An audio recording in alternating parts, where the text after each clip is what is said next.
ಶ್ರೀ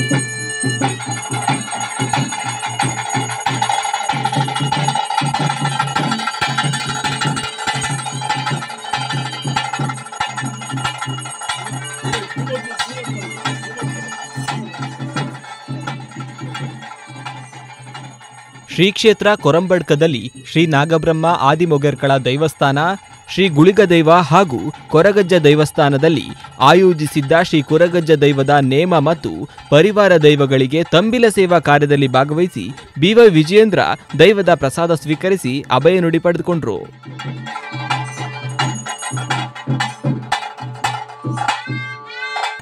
ತುಳುನಾಡಿನ ಆರಾಧನಾ ಪರಂಪರೆಯಲ್ಲಿ ದೈವದ ಆರಾಧನೆಗಳಿಗೆ ಪರಮ ಪವಿತ್ರ ಸ್ಥಾನಮಾನವಿದ್ದು, ಈ ನಡುವೆ ರಾಷ್ಟ್ರದ ಅಭಿವೃದ್ಧಿ ಹಾಗೂ ಸುಭದ್ರತೆಗಾಗಿ 3ನೇ ಬಾರಿ ಪ್ರಧಾನಿ ನರೇಂದ್ರ ಮೋದಿಯವರು ಪ್ರಧಾನಿಗಳಾಗಿ ಆಯ್ಕೆಯಾಗಲೆಂದು ಬಿಜೆಪಿ ಕಾರ್ಯಕರ್ತರು ಸಂಕಲ್ಪ ಮಾಡಿಕೊಂಡಿದ್ದ ವಿಶೇಷ ಹರಕೆಯ ಶ್ರೀ ಕೊರಗಜ್ಜ ದೈವದ ನೇಮ ಮತ್ತು ಪರಿವಾರ ದೈವಗಳಿಗೆ ತಂಬಿಲ ಸೇವೆ ಸಲ್ಲಿಸಿ ದೈವದ ಕೃಪೆಗೆ ಪಾತ್ರರಾದರು.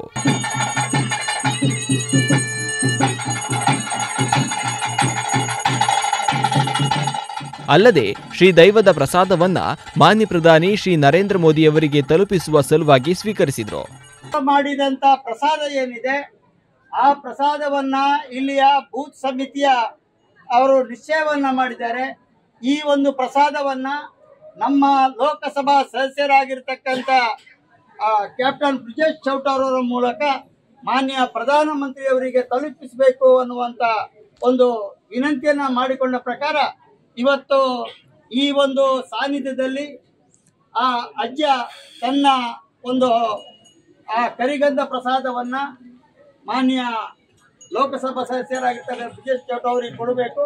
ಆ ರೀತಿಯಲ್ಲಿ ರಾಜ್ಯಾಧ್ಯಕ್ಷರಿಗೂ ಕೂಡ ಮತ್ತು ಅವರ ಜೊತೆಯಲ್ಲಿರುವಂತ ಎಲ್ಲರಿಗೂ ಕೂಡ ಆ ರೀತಿಯ ಅನುಗ್ರಹವನ್ನ ಅಜ್ಜ ಈಗ ಅನುಗ್ರಹ ಮಾಡಿದ್ದಾರೆ. ಆ ರೀತಿಯ ಅನುಗ್ರಹದ ಮೂಲಕ ನಾವು ಮುಂದಿನ ದಿನದಲ್ಲಿ ಈ ರೀತಿಯ ಒಂದು ಭಕ್ತಿಯ ಭಾವನೆಯಲ್ಲಿ ನಾವು ಮುನ್ನಡೆದಾಗ ಮುನ್ನೋಗಿದಾಗ ನಮಗೆಲ್ಲರಿಗೂ ಕೂಡ ಒಳ್ಳೆಯದಾಗಲಿಕ್ಕೆ ಸಾಧ್ಯತೆ. ದೇಶಕ್ಕೆ, ಸಂಘಟನೆಗೆ ಮತ್ತೆ ಸಂಘಟನೆ ಜೊತೆಗೆ ಇರುವಂತ ಎಲ್ಲರಿಗೂ ಕೂಡ ಮತ್ತು ದೇಶದಲ್ಲಿರ್ತಕ್ಕಂಥ ಪ್ರತಿಯೊಬ್ಬರಿಗೂ ಕೂಡ ಒಳ್ಳೆಯದಾಗಲಿ ಅನ್ನತಕ್ಕಂಥ ಅನುಗ್ರಹವನ್ನ ಅಜ್ಜ ಈಗ ಅನುಗ್ರಹಿಸ್ತಾರೆ. ಆ ಒಂದು ಅಜ್ಜನ ಒಂದು ಹಸ್ತದಿಂದ ಈಗ ರಾಜ್ಯಾಧ್ಯಕ್ಷರು ಮತ್ತು ನಮ್ಮ ಲೋಕಸಭಾ ಸದಸ್ಯರಾಗಿರ್ತಕ್ಕಂಥ ಬ್ರಿಜೇಶ್ ಚೌಟ ಅವರ ಮೂಲಕ ಹಸ್ತಾಂತರವನ್ನು ಮಾಡ್ತಿದ್ದೇವೆ.